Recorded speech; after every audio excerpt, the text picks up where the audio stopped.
하나님의 크신 사랑이 이 새벽에 우리 가운데 가득한 줄 믿습니다. 오늘 우리는 잠언 29장 1절로 14절의 본문을 통하여 청지기가 갖추어야 될 자세라는 제목으로 하나님의 말씀을 함께 나누도록 하겠습니다. 우리는 계속해서 잠언을 통하여서 신자가 이 땅에 어떻게 살아야 되는 것인가를 묵상하고 있습니다. 잠언에서는 이 땅에 살고 있는 신자들을 청지기라고 말씀하셨습니다.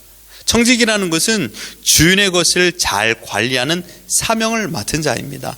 자기의 것이 아니죠. 주인의 것입니다. 주인의 것을 맡아서 잘 관리하는 자가 바로 청지기입니다. 자신이 사역지를 정하는 것이 아닙니다. 주인이 각 사람의 분량에 따라 사역지를 정하여 주시는 겁니다. 그래서 지금 여러분이 서 있는 장소는 하나님께서 허락하여 주신 사역지입니다. 그 사역지를 잘 관리하는 것이 우리의 사명인 것이죠. 예수님께서는 달란트 비유를 통하여서 지혜로운 종의 모습을 우리에게 설명하여 주셨습니다. 성실과 충성으로 많은 달란트를 남기는 자에게는 예수님께서 칭찬하여 주셨죠. 그러나 분량에 따라서 충분히 감당할 수 있는 그런 역량이 있어서 달란트를 주었건만 감당하지 못한 자, 외면하고 불성실하고 나태하고 핑계를 대며 멀리하고 있는 그 사람에게는 어떻게 했습니까? 예수님께서 그를 책망하였습니다.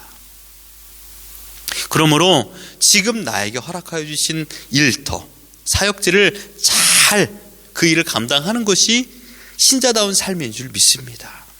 오늘 본문은 이러한 청지기가 갖추어야 될 세 가지 지혜, 자세가 무엇인가를 말하고 있습니다. 첫 번째 갖추어야 될 지혜는 바른 경청입니다. 바른 경청. 1절을 보시면 자주 책망을 받으면서도 목이 곧은 사람은 갑자기 패망을 당하고 피하지 못하리라. 청지기가 자주 책망을 듣는다라면 큰 문제이겠지요. 그러나 여러분, 처음부터 프로페셔널인 청지기가 어디 있겠습니까?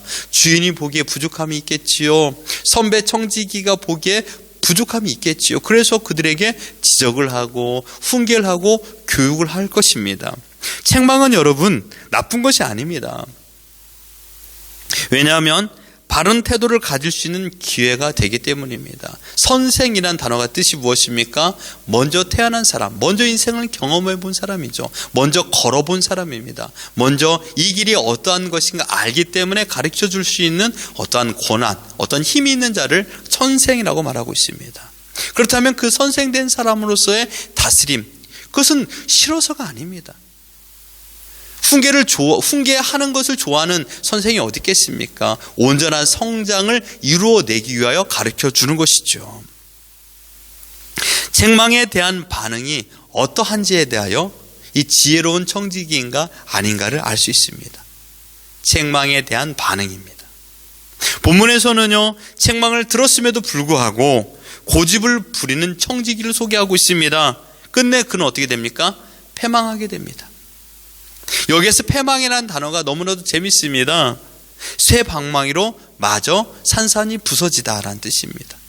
내 마음이 부서지든지 육신이 부서지든지 모든 것이 다 환경이 부서지든지 갑자기 어디선가 불유령이 내려 산산조각 나는 것입니다. 피할 시간도 없습니다.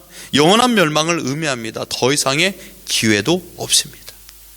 왜냐하면 패망 이전에 많은 기회를 허락하여 주었기 때문입니다. 많은 사람을 통하여, 선배를 통하여, 또한 이웃과 동료를 통하여서 이렇게 하면 안 돼 라는 이야기를 들었을 것입니다. 그러함에도 불구하고 그 명령을 외면하고 자신을 힘들게 하는 소리라고만 생각했지, 그 소리가 나에게 더 큰 성장을 줄 것이라는 것을 기대하지 않았기 때문입니다.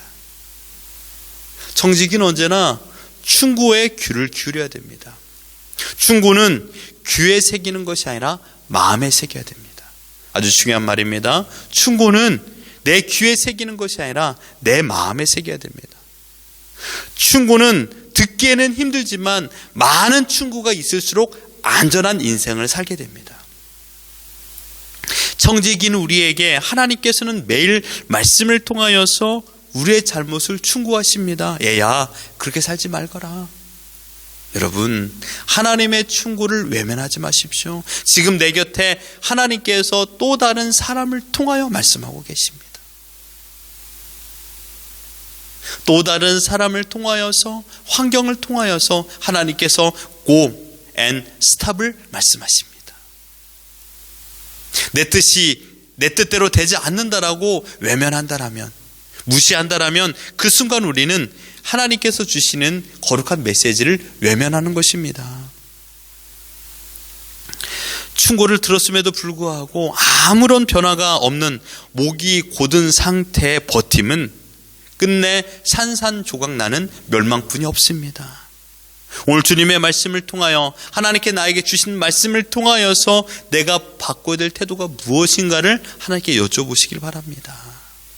두 번째로, 지혜로운 청지기가 가져야 될 것은 바로 분별력입니다. 분별력. 청지기에 있어서 경청이 되면요, 그 다음에 분별력이 생깁니다. 경청이 먼저 되지 않으면 결코 온전한 분별력이 일어날 수 없죠. 청지기에게는요, 주어진 권한과 책임이 있습니다. 대부분의 사람들은요, 권한에 관심만 가지고 있습니다. 책임은 외면하기 일쑤죠. 여러분, 이런 말 아시지 않습니까? 황금 왕관을 쓰려면 황금 왕관의 그 무게를 견뎌야 된다. 황금 왕관의 무게를 견뎌야 황금 왕관을 쓰지 않겠습니까?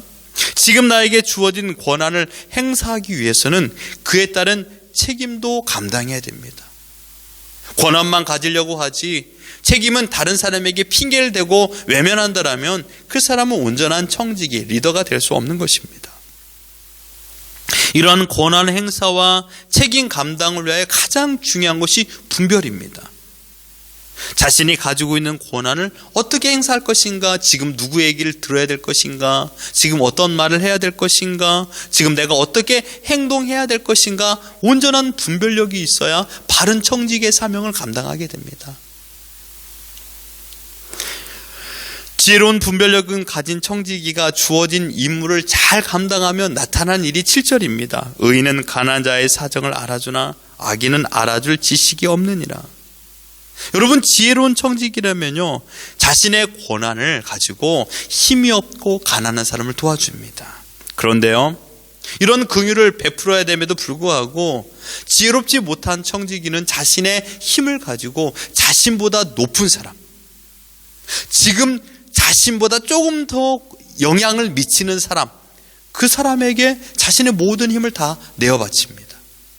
자신보다 힘들어하는 사람을 돕고 보살피라고 하나님께서 권한을 주었건만 그 권한과 힘을 가지고 자신보다 힘 있는 사람에게 내어 바친다라는 거예요. 지혜로운 청지기는 자신의 권한을 어디에 사용할지를 압니다. 지혜롭지 못하는 악인은 어떻게 사용할 수 있는 지혜가 없는 겁니다. 이런 분별이 없다 보니 어떻게 될까요? 10절을 보십시오. 피 흘리기를 좋아하는 자는 온전한 자를 미워하고 정직한 자의 생명을 찾느니라. 해석상 어려움이 있지만 이런 의미입니다. 남의 피 흘리게 하기를 좋아하는 사람은 흠없는 사람을 미워한다라는 뜻입니다. 남의 피 흘리기를 좋아하는 사람, 흠없는 사람은 미워합니다. 지혜롭지 못한 청지기는요, 분별할 수 없기 때문에 공동체를 화목하게, 화평하게, 평화롭게 만들어가지 못합니다. 매일마다 피를 흘리죠. 다툼만 가득합니다. 남이 고통받는 것을 심지어 즐거워합니다. 그 남이라고 하는 사람이 누굽니까? 끝내는 자신의 가족이죠. 내 이웃입니다. 내 동료입니다. 교회로 놓고 본다라면 같은 성도이지요. 그들의 고통은요, 결국은 자신에게 피해를 가져다 줍니다.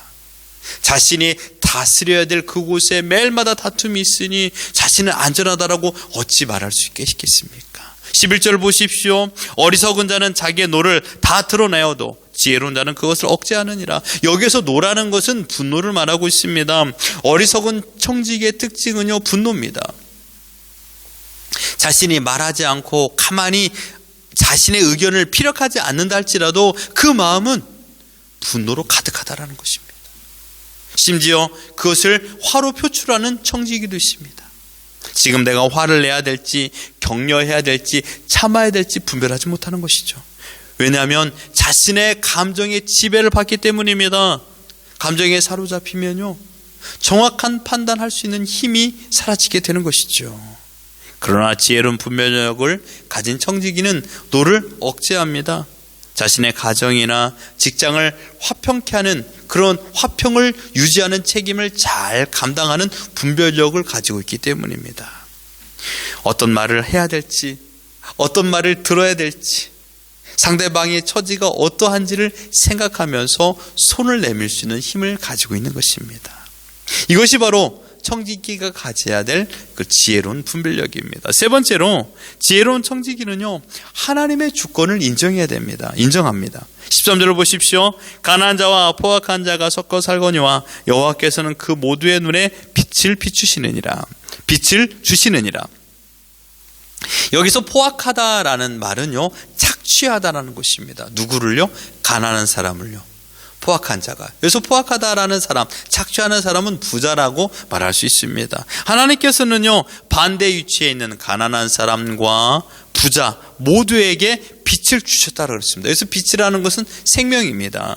하나님께서는 부자에게만 생명을 주는 것이 아닙니다. 가난한 사람에게도 생명을 주셨습니다. 무슨 말입니까? 하나님께서는 부자와 가난한 사람 모두에게 생명을 주신 생명의 하나님이라는 것을 말하고 있습니다.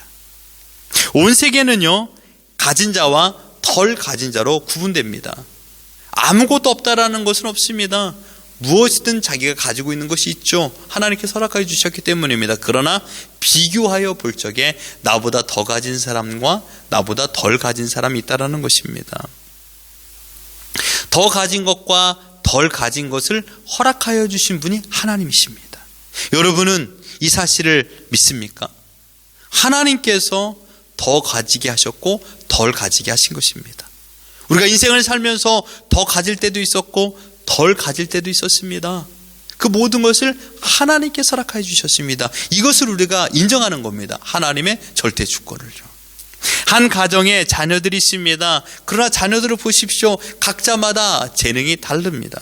직장에서도 학교에서도 모두 각자가 가지고 있는 재능이 다릅니다. 이 다름이 아름다운 오케스트라를 만들어내는 것입니다. 그 재능을 허락하여 주신 분이 하나님이십니다. 그러므로 지금 내 앞에 나보다 덜 가진 사람이 있다라면 무시하지 마십시오. 없인 여기지 마십시오. 더 가진 사람이 있다라면 부러워하거나 또한 그를 시기 질투하지 마십시오. 하나님께서 그들에게 생명의 빛을 허락하여 주셨기 때문입니다. 비록 지금 그들이 나보다 덜 가진 청지기의 위치에 있다 하더라도 그들도 하나님의 사랑과 보호를 받는 자들입니다. 결코 내 기준으로 판단하거나 정죄하지 마십시오. 잘못해서 지금 그 처지가 되었다라고 여러분의 입술로 범죄하지 마십시오. 하나님께서는 이런 마음을 가지거나 정죄하거나 미워하거나 또한 없인 여기는 마음을 가진 사람에게 죄 없다 여기지 않는다고 말했습니다. 그들 또한 분명히 커다란 죄 가운데 심판을 받게 되는 것입니다. 바라옵기는 오늘 말씀을 통하여서 나에게 부족한 요소가 무엇인가를 생각해 보길 바랍니다.